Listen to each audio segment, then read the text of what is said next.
Hello, hello, hello, and welcome to the Meta Lifestyle Magazine, the source for enhancing, impacting, and transforming lifestyles. I'm your host, Karina Felix, and I am so delighted to have you here with us today. And of course, I have with me my trusted psychic, Nandini.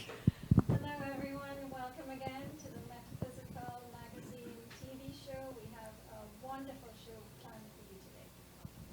So Nandini and I have an interesting story because I live in West Palm Beach. She lives up in Jupiter, Palm Beach Gardens. And we were both part of the same organization, which was the Holistic Health Connection up in Jupiter. And we will meet once a month for meetings. And it was a big group and there was a lot of people. So, you meet people, you don't meet people. And in 2019, right, if I'm correct, I went to Sedona, Arizona for my graduation. I was getting my bachelor's degree in metaphysical science. And while there, this lady walked up to me and says, "Hey, aren't you from Florida?" And I'm like, "Yeah." And she's like, "We're from the same group." And then I looked at her, I was like, "Oh my goodness, I do recognize your face." And we kind of hung out together. I don't even know if you guys do we have the picture ready to go? I gave them a picture, but maybe we'll see. So anyway, so we have had this trajectory and our friendship blossoms from there. And she has this amazing, the plan. She has this, I went to her home one day and she kept talking about this device that would allow live plants to sing. And I thought, well, that's amazing. I would love to see that for myself. But I had gone for a different reason. I think it was something with my nonprofit, of course. Everything's okay. So go ahead, pull it up. There we are, graduating. Yeah, it's so amazing, isn't it? That we didn't even know because this was an online course that we did, and I knew Karina, and it was such a surprise to see her as I was waiting to have my formal photograph taken, and there she is, and having her photograph taken, and I'm thinking, I know that face, and life is so strange and so very interesting, right? That here we are, hosting this wonderful show for you. It's such a privilege, a real privilege. So, and because we have this same thoughts, this same philosophy of life, this metaphysical, we understand our soul's mission, higher vibration, understanding the universal laws, how to use it to our advantage, which is the most important thing that I wish people will understand, that they do work.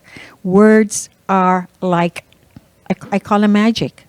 What you say, you can actually make it happen, you right? Manifest, absolutely. Did we make it clear that it was the University of Sedona that we did? I'm sorry, I should say that. It's the University of Sedona and also the University of Metaphysics. And it was a degree in metaphysics that we were both pursuing at the same time. The interesting thing about a degree is not only do you get your bachelor's, master's, and doctorate degree, you also become a minister. You become a metaphysical minister, and we are ordained ministers as well.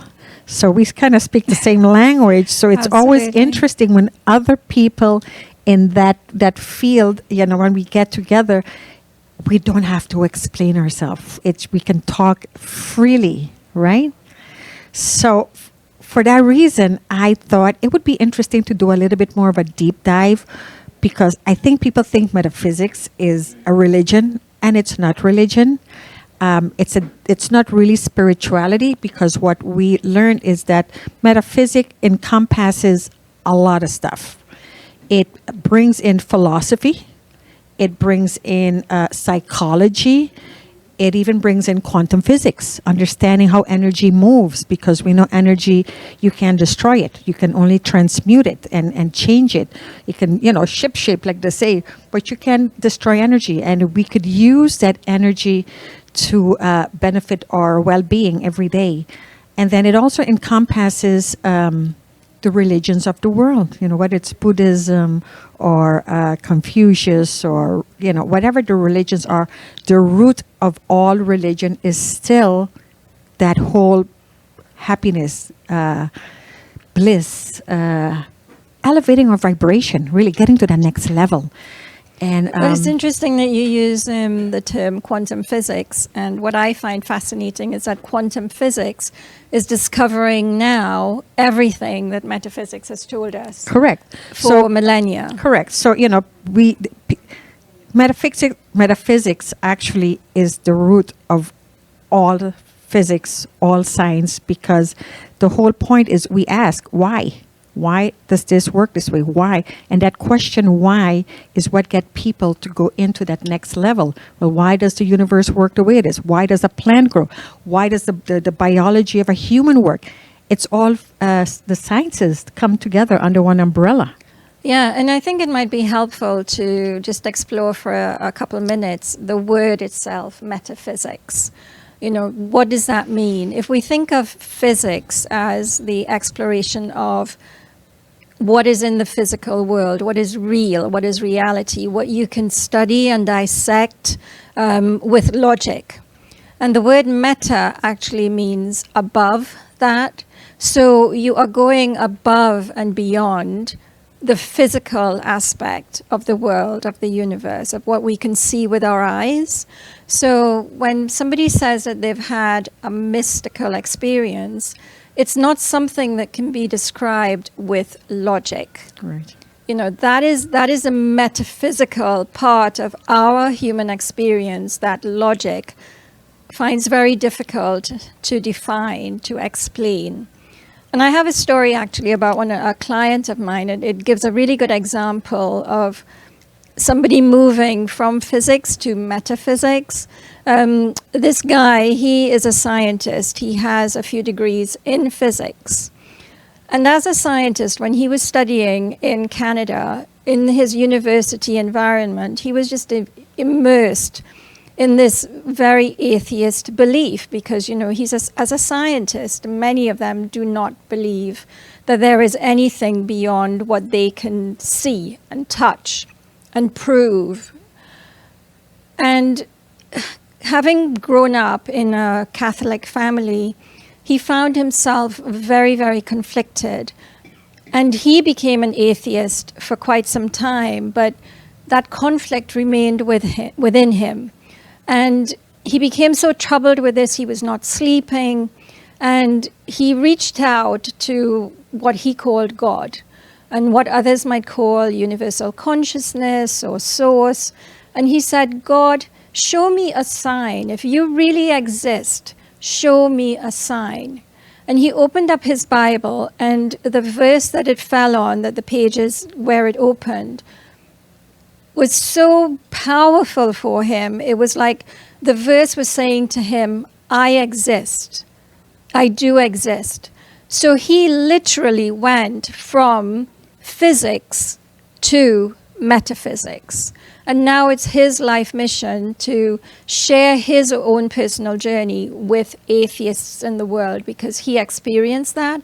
And now he's had this experience that science cannot explain. So I think that's really a beautiful story that helps us to understand what metaphysics is.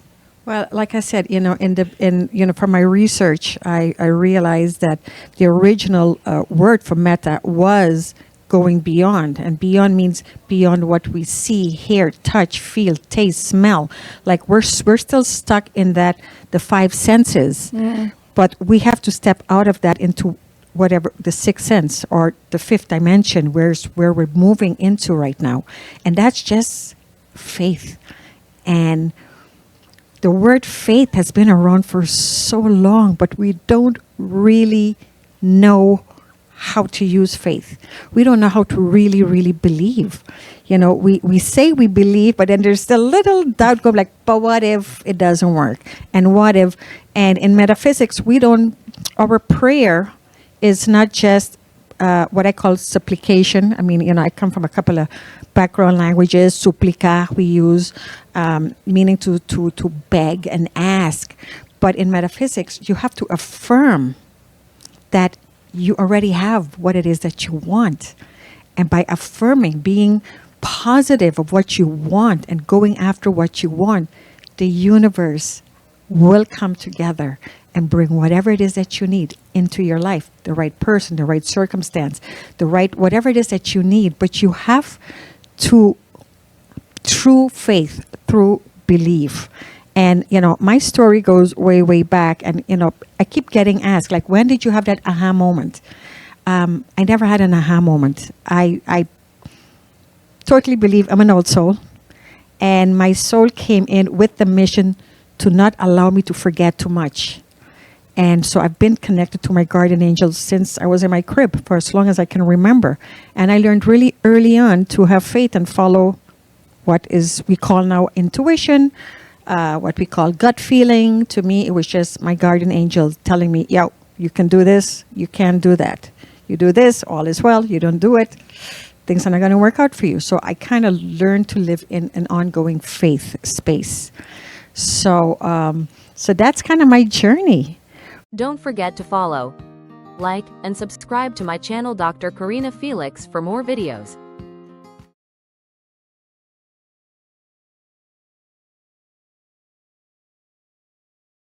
I chose to invite two of our alumni of the University of Metaphysics and the University of Sedona. And we are going to bring in first Miss, are we ready? Miss Reverend Reg Tan. Are you there? Are you ready to come on and join us in this conversation?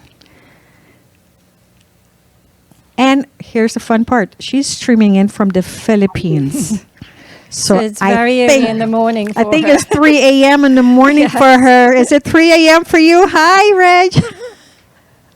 Hi, it's actually right now, 4:24 a.m. 4:24 a.m. Oh my goodness. We're so appreciated that you're awake at this hour of the morning, and so grateful that you're here with us. And you and I kind of go back a while too, because we've been communicating mostly through Facebook. And you have your show, and you actually had me on your show at one point.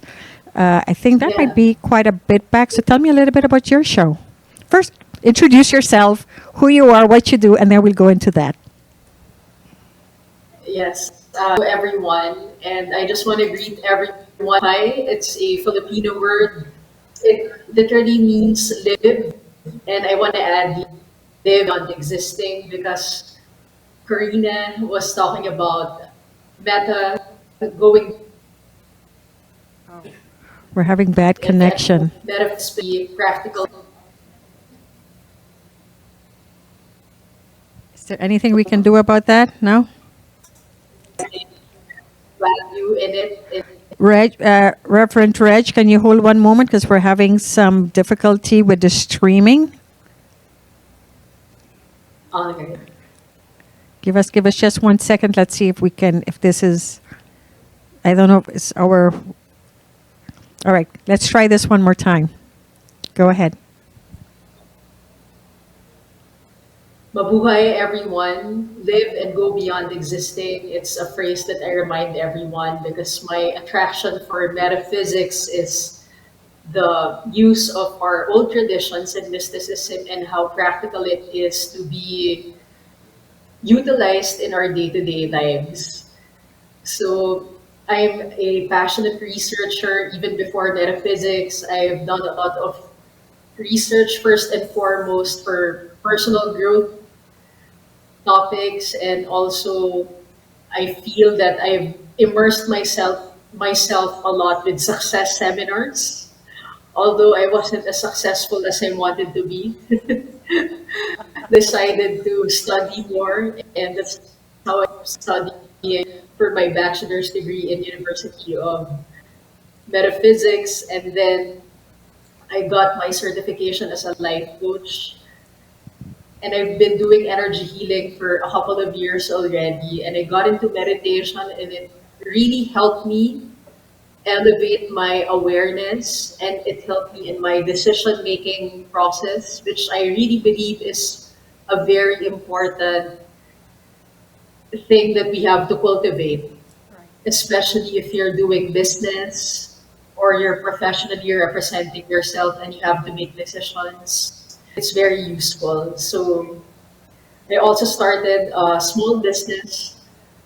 It's related to metaphysics and marketing because I'm just as passionate as my metaphysical colleagues promoting what metaphysics is and the good it can do for our personal and professional lives. So that's all for me.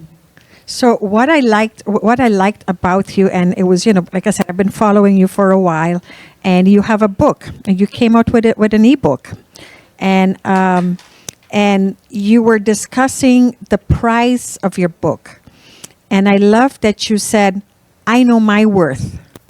And this is what I've put the time, the effort, my studies, the research to create this book so I could help other people get to the point that they have to go to.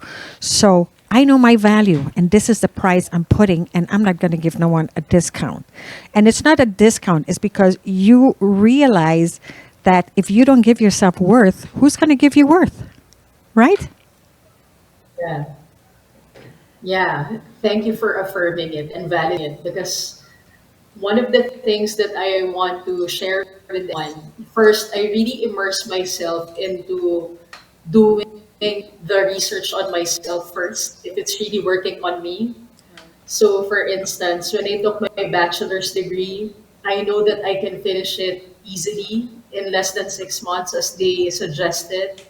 But it took me to finish it because I wanted to go beyond knowing metaphysics into embodying what you about in the bachelor's degree. And I think it's so important for anyone who devotes themselves into a particular industry to have a mindset of going beyond being able to narrate what your industry is, but actually embodying the very essence of what your profession is. So that's why I took the time to really, evaluate myself. Where is it that I know this in principle and where am I really embodying the philosophy? Because it's a 48 module course and all of us will have that awareness where does it come to you easily and effortlessly? Or is this an area, is this a belief that's difficult for you to demonstrate in your life? And I've gone through my highs and lows in that self-discovery process even after graduation. So it's a very good thing to keep an open mind and to constantly self-evaluate and decide to elevate yourself no matter what's happening around you and what's happening in your own life too. You used a very key word, and that was demonstrate. And one of the quotes that I've been using ever since from Dr. Masters was that you have to demonstrate, right? He always says demonstrate a prosperous, abundant life. So and this goes back to all the old teachings. We're talking Think and Grow Rich, Napoleon Hill and the Science of Getting Rich, and they all say, don't just give, charity, whatever. You first elevate yourself. You make the money. You do all that work, and then you give the next person a hand and pull them up with you.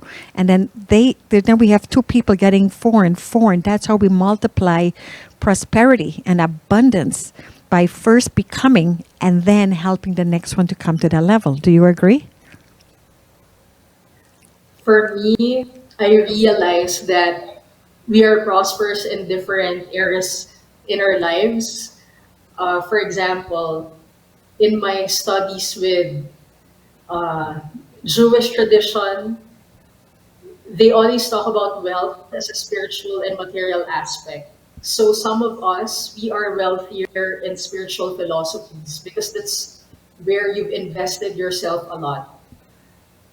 And then there are some of us who has an abundance of material wealth, but they lack the spiritual awareness where that material demonstration came from. So I think honestly, as a researcher, it's important to get specific on what type of prosperity we're talking about because all of us we have different set of strengths and different areas of refinement. Right. And it's only when we complement each other do we really come as a whole, especially in the collective, even in partnership. So, you know, I don't think it's very helpful if both of you are coming together with the same strengths. Because if you're coming together with the same strengths, then you don't complement each other. And this is the part where I think my course in London, which is called Mighty Heart, is very helpful because we talk about vulnerability. And in metaphysical circles and new thoughts, which I've been exposed prior to my certification in London, it was so to be vulnerable Yeah. because we don't talk a lot about vulnerability in new thought and in metaphysics a lot because we think it's a sign of weakness Right. or you don't Yes. embody the principles. But I think that's also something that we need to look to because it's only when we're vulnerable do we realize see each other have to offer and then come together so that we can elevate each other. That is so correct. Thank you so much.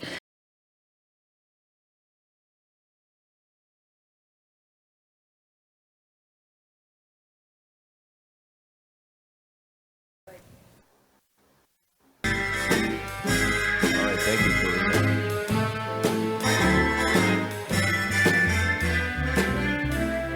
Let's take it nice and easy.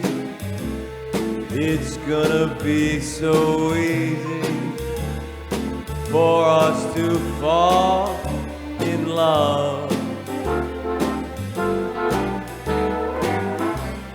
Hey baby, what's your hurry? Relax and don't you worry. We're gonna fall in love.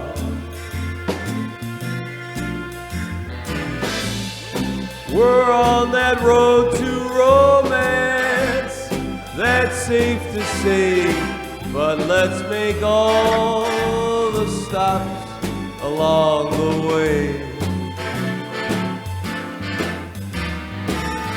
The problem now, of course, is to simply hold your horses. To rush would be a crime, 'cause nice and easy does it every time.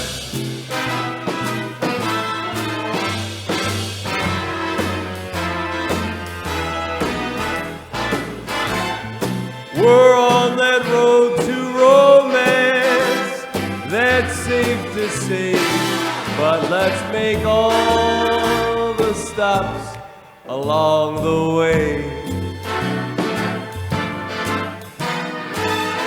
The problem now, of course, is to simply hold your horses.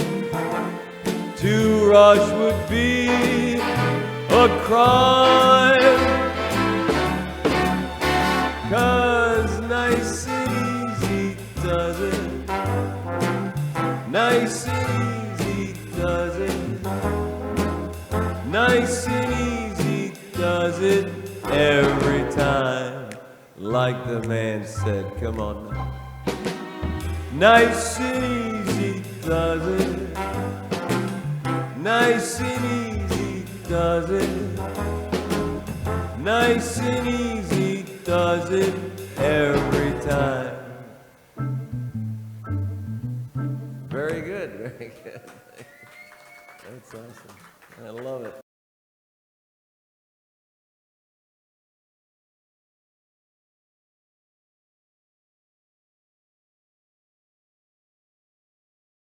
As you know, I'm the publisher of the Meta Lifestyle magazine, and I have this fun article that came out this month.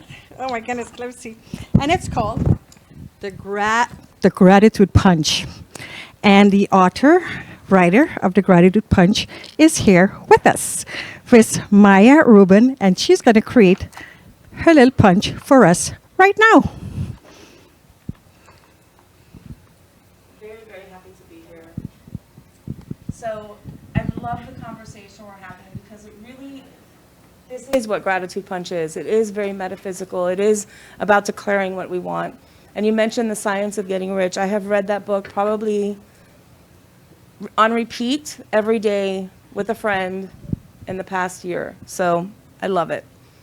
Are you going to hear me if I put the mic down here? No? Can someone hold the Okay, mic so I holder? will hold the mic and I will work magic. So Do we have a mic holder? Oh. thank you. So the first part of Gratitude Punch is declaration. Wake up every morning and declare what it is you want. Declare how you want your day to go. Wake up and say, today is going to be a magical day. If you don't like the word magical, use wonderful, fabulous, excellent, and plop it on in. All right. The next part of, they have to always tell me where to look in the camera. So the next part of Gratitude Punch is expectation. Expect life to work. Expect your day to go exactly how you want it to go. If you wake up and go, oh my God, I have to get up again, and it's going to be such a hard day, you're going to get exactly what you say you're going to get. Expectations, our words matter. We just heard that a moment ago. Expect life to work. Throw that in. And what's punch without celebration, right? So celebrate not just when we reach that goal, celebrate the milestones, celebrate the little moments. You remember all of the monumental things that happened to you, but do you remember the little things? Those are the things that we also should be celebrating.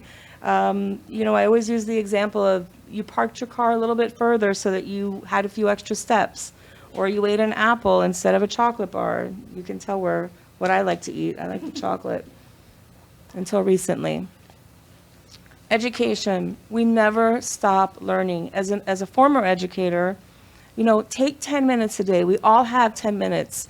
Take 10 minutes a day, read something, listen to something that you've never heard before, or listen to something that you want to expand your knowledge on.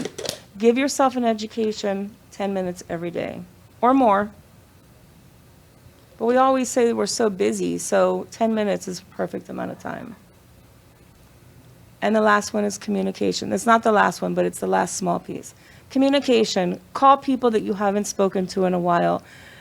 Have clear communication. If there's something that you need to say to somebody, say it, but say it in a loving manner. Call your friends, reach out to them, send an email. When's the last time you actually wrote a letter to somebody or received a letter and got something in the mail that wasn't a bill and you were like, oh my God? So try that. Throw that in here. That looks really fabulous. And the last part, which is the most important part, is appreciation. Take time out of your day to really focus on your gratitude wins. Who or what made a difference for you? What did I do for myself? How did I nourish my mind, body, or spirit? You have so many ways that we're hearing today about nourishing your mind, body, or spirit. And then what made me smile or laugh till my sides hurt? And let's see. And there you have it. And then you mix it all together.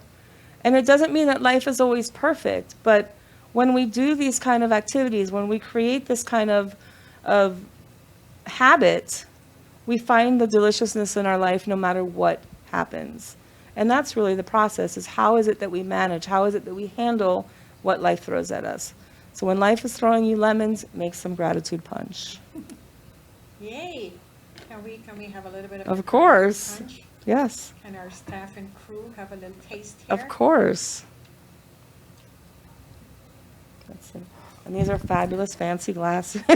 Can we have a little bit of your gratitude punch here? Can our staff have a little bit of a little taste here? You can have all of it. Of course, yes. as you guys could see, mine goes with a little bit of Prosecco. You can refill my glass right here. Hello. I will. I will pass them around. I have more glasses, don't worry. So, you know, it's interesting that the conversation that you were having today was really about declaring and creating the life that you want to have, because we have that power, we have the magic, but we just have to, you know, and you said something about faith earlier. I've been wearing another book I've been reading. It's called The Garden of Emunah, and Emunah in Hebrew means faith. So I've been wearing a bracelet about faith every day also, and recognizing that when we practice gratitude, it strengthens our faith.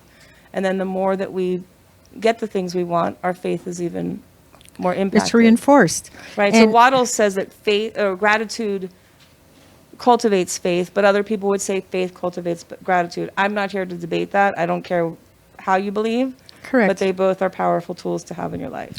So Vismaya has a, and you have to, I am saying have to.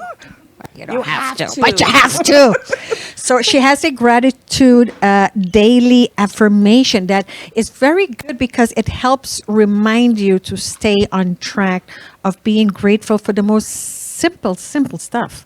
And she gives you little tidbits and little advice and little bit stuff like a little aha moments and kinds of keep you on track. And I know you have quite a big following now because you've been doing this for years. Because when she first came up with this idea, we were at the same workshop together, and I jumped right in, and Yep. I'm one of her founding members. And jumped right in. I've been receiving my gratitude email every single day. And there's little just stuff to make you think and remember that just remembering one little thing to be grateful for turns your whole day around. And sometimes we get so caught up in life and all of that stuff. And we forget to just remember, well, I'm alive. I got food.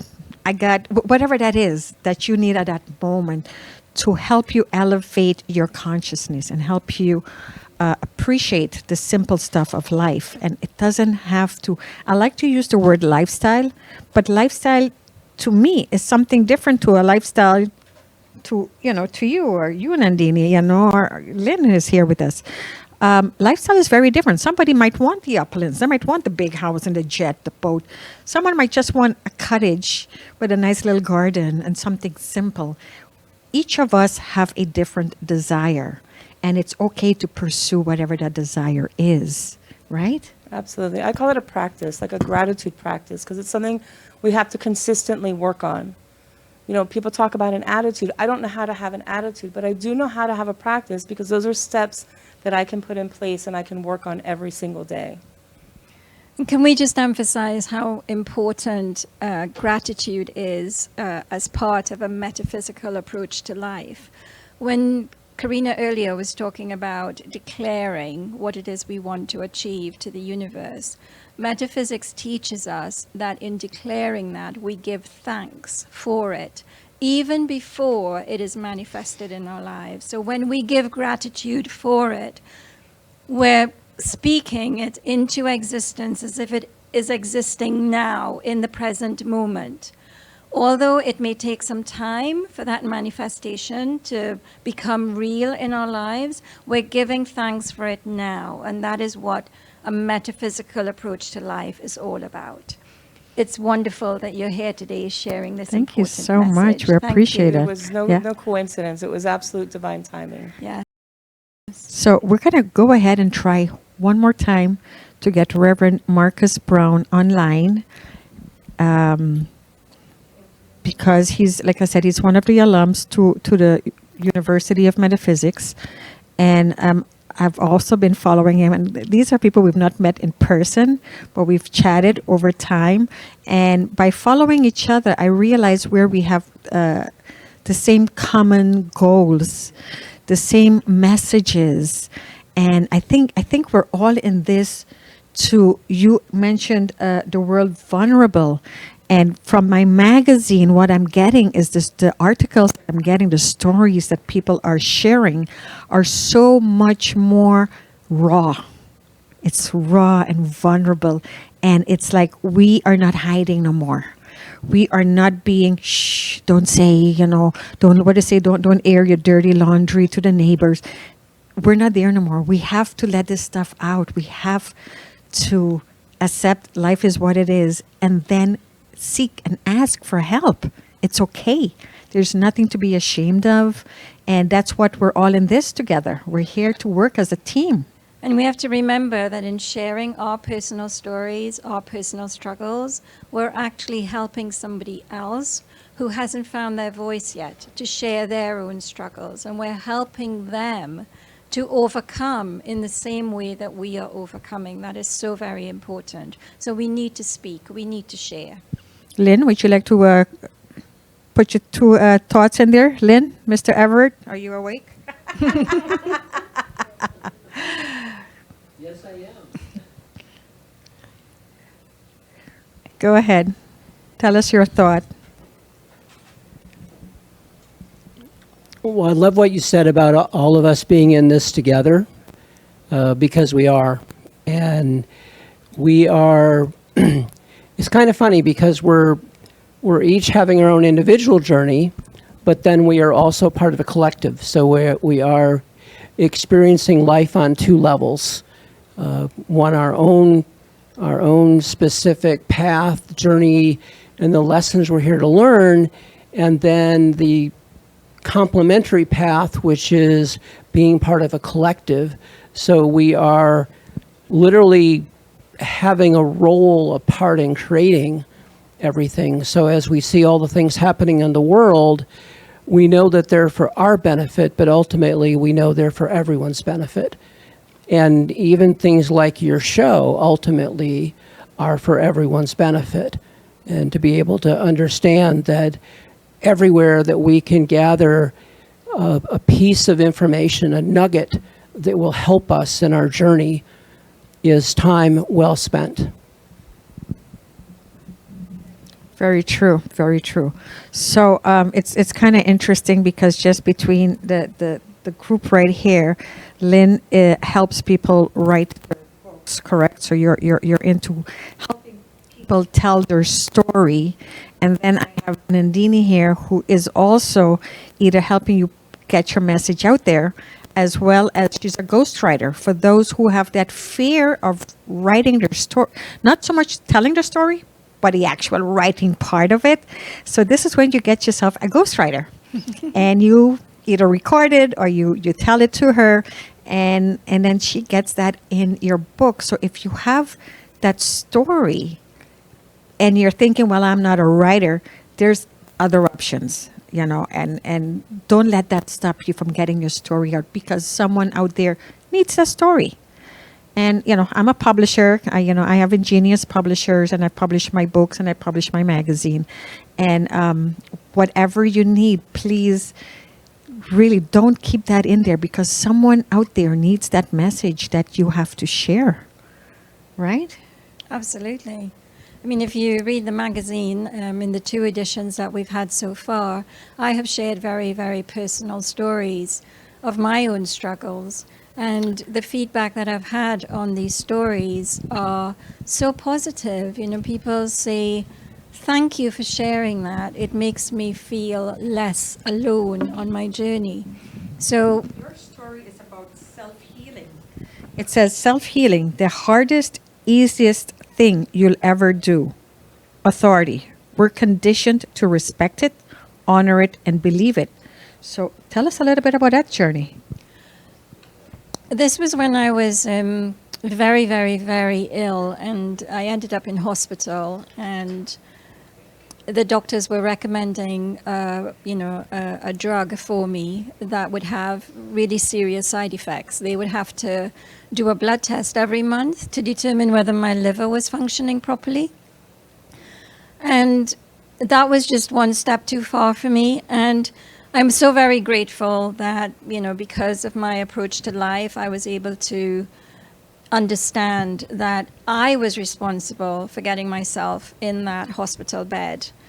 Nobody else. My illness, my dis-ease that I was experiencing in my body, I was totally responsible for. It wasn't something that was happening to me. And that belief allowed me to take responsibility for my own well-being and to have the courage to say no to pharmaceutical drugs. And I'm not advocating, that people completely stop pharmaceuticals. They have their use. When I was in the hospital, steroids saved my life. So I understand very personally the need and the worth that pharmaceuticals have in the right scenario. For me, putting my body at risk in that way, where I would have to be concerned about the function of my liver, was a step too far for me. And I'm grateful for that, because it's allowed me to go on a journey of self-healing. And it's never an easy journey of self-healing. And I guess that's why, we've become so addicted to just popping a pill for an easy fix. Self-healing is a messy, difficult journey. You have to explore parts of yourself, parts of your psyche, parts of your emotional well-being that are not very easy to explore. But in that journey, we learn more about ourselves, we learn our strengths, and in doing that, that is how then, when we get to the other side, we're then able to share that story and to help others. And I'm so very grateful for that. Well, I've dealt with a lot of people who they hear the word self-healing, and you said it. It's not an easy journey. Not by any stretch of the imagination. It's not magic. Yes. It does take. I mean, everything really takes effort and belief, again, and faith and trust and gratitude. There's so much going on in that context, and I think even with that, people want the easy fix, and there's no easy fix. So even like you said, you do the pharmaceuticals. It just covers up the symptoms. It doesn't do anything else besides that. At some point, you still have to, get rid of the basic, the foundation, the root cause of what that is. Yeah. Because if not, then now you're taking the pharmaceuticals, which doing damage to different parts of the body. This is such a vast topic that we'll need, like one show forever to explore all the various facets of, what self-healing involves. But I'm just so very grateful to Karina for being, part of me sharing my story, which so many people have told me has really helped them on their own journey.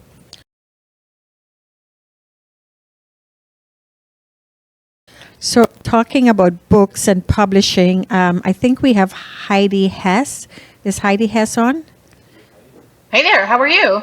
Good. How are you? I'm great. Thanks for having me. Definitely. Go ahead and tell us what's happening this weekend. So this weekend on Saturday, we're going to be at the mall at Wellington Green, and it's going to be from 11 to 4, and it's called the Read It, Write It Book and Writing Festival. And what it does, we are looking to bring awareness to local and independent authors, but not just authors, editors, book review services, Highland, publishers, but it's going to be panels, it's going to be workshops, book signings. We have a kids area too, so it's a family-friendly event, and that's what's happening. So tell us what's the beginning, what's the foundation of making you create such an event? So my inspiration, really, there's a pretty famous book festival down in Miami, and it's for everyone. Everyone can come in. There's a lot of free books, there's free workshops, there's free panels, and I wanted to bring something like that here to Palm Beach County because I think that we need to increase the love of reading and hopefully inspire the next writers. Who's going to be the next Neil Gaiman? Who's going to be the next Stephen King? And that's what we want to do. So this is a book and writing festival for everyone. And eventually I would like to see the schools involved and maybe even have some younger writers that have been published. I would love to have a whole section of just that. That would be great. But yeah, so that's what we're doing. That's great. I'm excited because we are all going to be there. So Nandini and I are going to be there. We have a table. Lynn is going to be there. And I'm going to be on the panel for publishers. So thank you so much for having me as part of that event. And I'm looking forward to everyone in the South Florida area. I hope to see you guys at the Wellington Green on Saturday, February, I think that's the 25th from 11 a.m. to 4 p.m. Am I correct? Correct. Yes, There that's you correct. go. And we also have a costume contest. So dress up as your favorite literary character. Exactly. I'm hoping to So- see some Mr. Darcy's. I'm hoping to see, some Harry Potters. But we're going to be awarding first and second place, and there's prizes. So Great. So it's a great family event, and I do hope you do show up and support the authors and help cultivate literature reading for our kids. And looking forward to see you on Saturday. Thank you so much for coming on today. No, thank you for having me. I really appreciate it. Thank you so much, Heidi. Have a great day. All right, we're coming to the end of our show. I'm always so amazed how fast an hour goes, but there is no way of us going without one last song from my now new favorite singer over here, Mr. Frank Barbuto.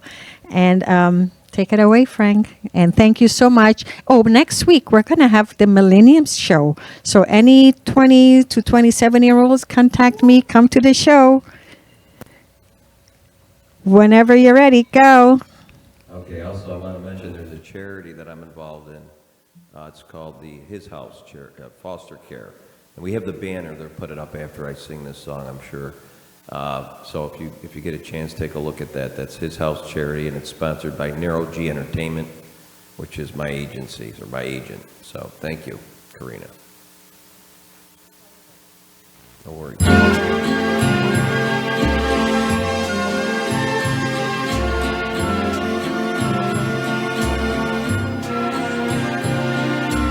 Strangers in the night, exchanging glances, wandering in the night. What were the chances we'd be sharing love before the night was through? Something in your eyes was so inviting, something in your smile was so exciting, something in my heart told me I must have you. Strangers in the night, two only people, we were strangers in the night, up to the moment when we said our first hello. Little did we know love was just a glance away, a warm embracing dance away. Ever since that night, we've been together, lovers at first sight, in love forever. It turned out so right, for strangers in the night.